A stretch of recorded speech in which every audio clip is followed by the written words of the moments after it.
और लेफ्ट आज्ञा की पकड़ अगर हो और लेफ्ट स्वादिष्ठान की पकड़ हो तो समझ लीजिए कि किसी गुरु के पास जाके आए। कोई न कोई अनधिकार चेष्टा करने से, किसी भी गुरु के पास जाने से ये सारा की सारा लेफ्ट साइड पकड़ जाता है, इसमें तो कोई शक ही नहीं। पर सबसे ज्यादा ये पकड़ता है और ऐसे वक्त मनुष्य जो है एकदम उस आदमी के झांसे में आ जाता है। वो जो भी बात कहता है वाह वाह, कुछ भी वो आपको दौड़ाएगा वाह वाह वाह। आप सोच भी नहीं सकते कि ये गलत काम है, ये नहीं करना चाहिए। ये कौन होता है हमें सब कहने वाला?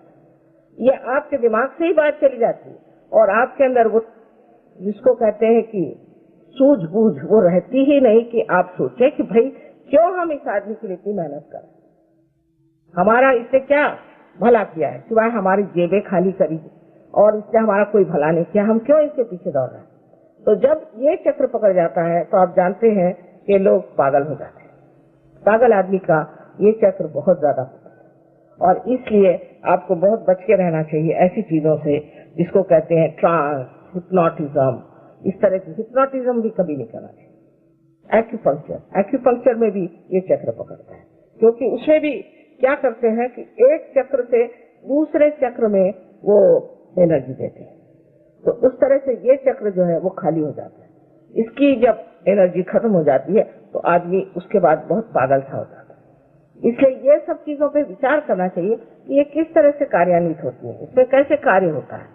और इसलिए मैं आपके सामने आज सारा ही समझा कर बता रही हूँ कि इस तरह से मनुष्य किस तरह से उसमें पड़ जाता है। अब उससे आगे आप जाइए तो देखिए कि ये चीज मुड़ करके आज्ञा चक्र से इधर चली जाती है इस तरफ में। तो ये आपके संस्कार, जो मनुष्य बिल्कुल ही पागल है, बिल्कुल पागल है, उसका ये हिस्सा बिल्कुल पकड़ जाए। पर ये हिस्सा और भी चीजों से पकड़ा जाता है। जैसे कि कुछ लोग हैं उनको बस हाथ धोने का झक, अब बैठे हाथ धो रहे हैं, जब तक 65 मरतबा हाथ नहीं धोंगे उनको लगता ही नहीं कि उनके हाथ साफ। वो ये कि वो बाल ही नोचे रह रहे हैं, बैठे बैठे इनके बाल नोच, उनके बाल नोच, उनके बाल नोच। ऐसे भी लोग आपने देखे होंगे। ये सब पागलपन की आदतें जो है, ये पहले तो आदत शुरू होती है लेफ्ट साइड से और वो जाकर के बैठ जाते हैं। अब बहुत बार ऐसा भी होता है, समझ लीजिए आपको एक शराब पीने की आदत, समझ लीजिए आपने थोड़ा बड़ा पीना शुरू कर दिया, उसके बाद आपके अंदर कोई चीज घुस आई जो कि हमारे लेफ्ट साइड में, कोई आदमी शराब पीने वाला मर गया, उसको और शराब चाहिए, वो घुस आया, समझ लीजिए आपके अंदर। तो आप इतनी शराब पीते हैं कि लोग कहते कैसे। हम एक बार क्यूबा की एक लेडी आई थी, इतनी सी थी उम्र, इतनी सी थी और उम्र उसकी कुछ नहीं। उसका हस्बैंड कह रहा था कि माता जी ये तो एक बॉटल नीट पी जाती है विस्की की। मैंने कहा ये कैसे पीती पता नहीं, मुझे तो उसको खुशबू से ही चक्कर आने लग जाता है। तो उसके अंदर कोई तो भी ऐसी चीज थी, उसने कहा मेरे अंदर एक निग्रो है वो पीता है, यानी होता है ऐसा। तब वो आदमी इसी तरह से पी करके मर जाता है। क्योंकि और क्या होना है, एक आदमी की जगह अगर 10 आदमी शराब पिए तो वो किस तरह से बिगर बर्दाश्त कर सकता है। इसलिए उस रास्ते जाना ही क्यों जहाँ हमें रहना नहीं है, जहाँ हमें पहुंचना नहीं। अब ये हुई बात आपके लेफ्ट साइड की। अब राइट साइड की बात मैंने थोड़ी सी आपसे बताई कि जब आदमी अतिकर्मी होता है तो उसे क्या क्या तकलीफ होती है। राइट साइड में भी आप देखिए कि मनुष्य अब राइट स्वादिष्ठान पकड़ता है। राइट स्वादिष्ठान उसका पकड़ता है जो कि म्यूजिशियंस है, जो कि आर्टिस्ट है। अब वो लगे आपके पीछे में, पहले तो उन्होंने कुछ बनाना सीखा, उसका जब कुछ नहीं मिला तो लाइनें बनानी शुरू कर दी, फिर कुछ है तो उसके ऊपर में रंग मारना शुरू कर दिया, फिर भी नहीं कुछ जमा तो लंदन में तो ऐसे भी लोग हैं कि जमीन पे सारा रंग फैला देते हैं और उस पर लोड़ते हैं और कहते हैं ये आर्ट हो गया, इतना बड़ा आर्ट है। और लोग पैसा भी देते हैं, उस चीज का पैसा भी देते हैं। किसी भी चीज से कुछ भी पागलपन की चीज करना और हर समय नई चीज करना, ये तो खासकर वेस्ट का आप जानते हैं कि एक बीमारी है कि हर एक चीज में नई चीज करना। अब मुझे एक था वहां पर एम्बेसडर थे मेक्सिको के, मेरे पड़ोस में बैठे थे, तो मुझसे कहने लगी कि आपको फ्राइड से क्या तकलीफ है। मैंने कहा तकलीफ क्या, उसने तो सारी दुनिया का सत्यानाश कर दिया। तो कहने आप यूं को मानते हैं और यूं तो ऐसा है, जरा ट्रेडिशनल है और ट्रेडिशनल बातें करता है, ये इसने तो कोई नई चीज हमें दी फ्राइड जिससे आज सत्यानाश हुआ उनका। मैंने कहा ठीक है, ये टेबल पर हम बैठे हैं, ये तो रोज ही हम खाना खाते हैं, लेकिन टेबल कभी खाया नहीं, नई चीजें खाइए इसे। तो वहाँ ये बीमारी की ये नई चीज करनी, हर रोज कोई नई चीज निकाले और लोग उसमें बड़े खुश होते हैं। और इसी वजह से वहाँ पर फैशन वगैरह चल पड़ते हैं कि आज एक आदमी ने बेवकूफी का कुछ फैशन निकाला, उन्होंने अब बीच में फैशन निकाला कि बाल सब रंगाइए, इधर से काटिए, इधर से बीच में तुर्रे बनाए, तो सब ये फैन से जाते और सारे लोग यहाँ तक कि ऑफिस में जाते। फिर वो जीन जैसी चीज चल पड़ी तो वही सब लोग पहने।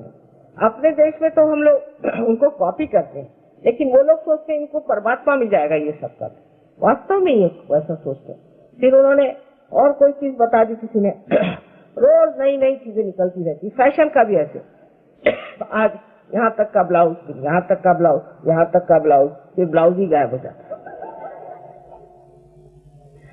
इस तरह की बेवकूफी की चीजें वो सिखाते रहते हैं और आप उसमें आ जाते हैं। ये जितने एंटरप्रीनियर्स हैं ये बड़े होशियार होते हैं। इसका फैशन फिर वो किसी के नाम से भी निकाल सकते हैं, जैसे नाम क्या ले इन लोगों का, लेकिन एक किसी का नाम लगा दिया, अब वो नाम साहब बड़ा नाम हो गया, उसमें कुछ हो चाहे नहीं हो वही खूब नाम हो।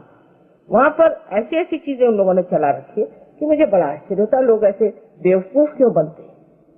किसी ने कोई नाम चला दिया होगा, फिर उसने बस वो नाम चलाया, एडवर्टाइज कर दिया, ये कर दिया, वो कर दिया। ये सब चीजें राइट साइड है कि हम किसी भी एडवर्टीजमेंट को देखें, अब तो ये पहने। औरतों का तो बुरा हाल रहता है, पर आदमी भी कुछ कम, क्योंकि आज तो फैशन में नहीं, ये कैसे पहने, तो सब साड़ी आ गई, फिर दूसरी खरीदो, ये फैशन में आ गई, तो अब ये पहनो, वो भी बेकार हो जाएगी। तो फैशन जो चीज है वो बड़ी राइट साइड एक चीज है, उसमें आदमी में एक अहंकार है कि मैं आज ये पहन रहा हूँ, मैं आज वो पहन रहा हूँ।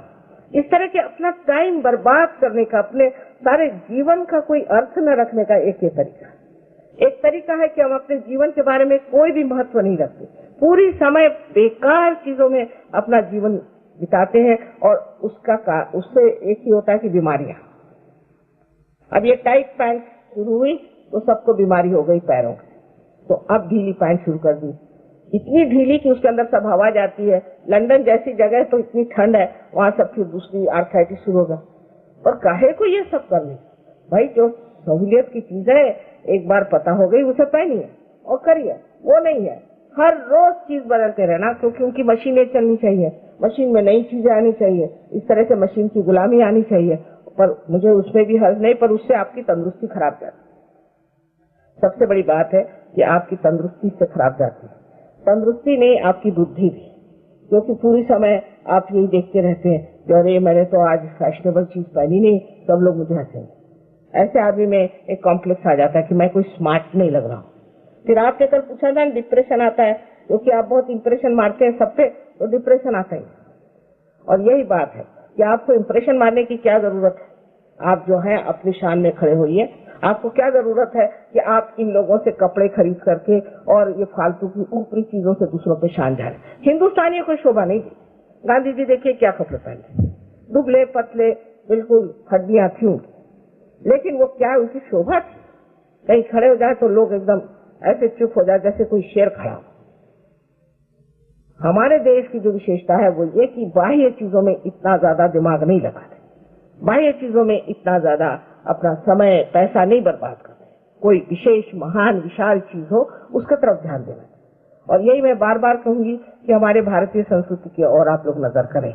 हम इस देश योग भूमि के ऊपर बैठे हुए हैं, उसी से हम प्लावित हैं, उसी ने हमको पाला है, पोसा है, बड़ा किया है। ये विलायत के जो हम लोग को शौक पड़े हैं, ये क्या वो विलायत वाले हमें कुछ देने वाले हैं? वो क्या देंगे? उनके पास है ही क्या देने के लिए। एक बार उन्होंने वहां से चावल भेजा, उसमें ऐसी चीज भेजती कि उससे वहां एक घास निकल आया महाराष्ट्र में, उसका नाम उन्होंने कांग्रेस ग्रास रखा। वो सबको खाता चला, बड़ी मुश्किल से उसको ठीक किया। तो फिर दूसरी चीज गेहूं भेजा, उसमें ऐसी अजीब से बीजे भेजे कि वो बबूल, ऐसी बबूल निकली कि उस बबूल का कांटा बच्चे को लग जाए तो बच्चा ही मर जाए। ये लोग क्या देंगे? इनके पास देने की ताकत भी नहीं और दिल भी नहीं।